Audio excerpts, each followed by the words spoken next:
Teal ribbons flow effortlessly throughout Michigan State University's campus. The ribbons serve as a reminder that while most students are gone for the summer, no one has forgotten the survivors of Larry Nassar.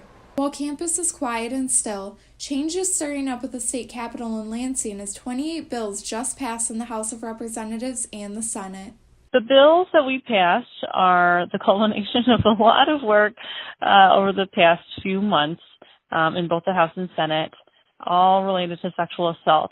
It ranges everywhere from changes to laws governing health professionals so they can't get away with sexual abuse under the guise of medical treatment, making sure mandatory reporters are properly trained, making sure that we work with universities to improve their response to sexual assault, making sure that children receive education in school about sexual assault and available resources.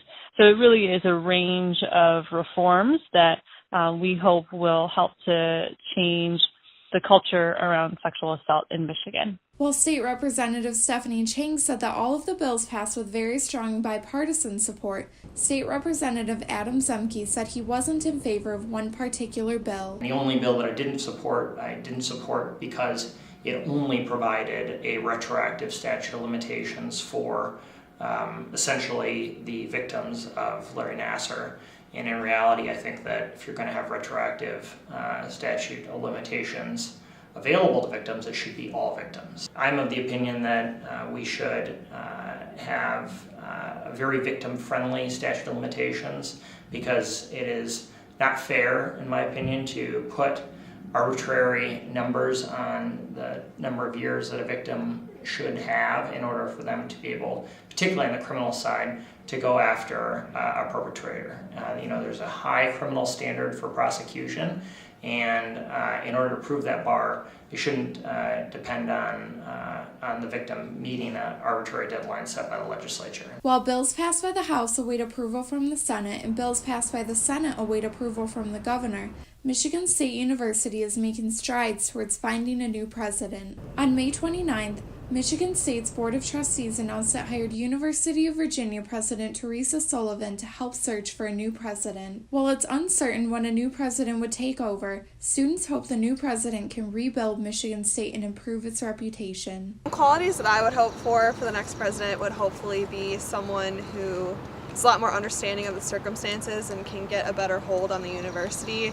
Hearing all the things that have been happening here has just been really disappointing as a student that goes here, so I'm hoping someone who can take more action and take more charge and hopefully change the things that our former president and even our interim president really haven't been doing. Former Michigan State President Leanna Simon spoke before a U.S. Senate subcommittee on June 5th and was quoting telling senators that she was horrified about Larry Nassar's crimes and that she would have taken immediate actions against him had she known. Michigan State University reached a $500 million settlement with the survivors of Larry Nassar.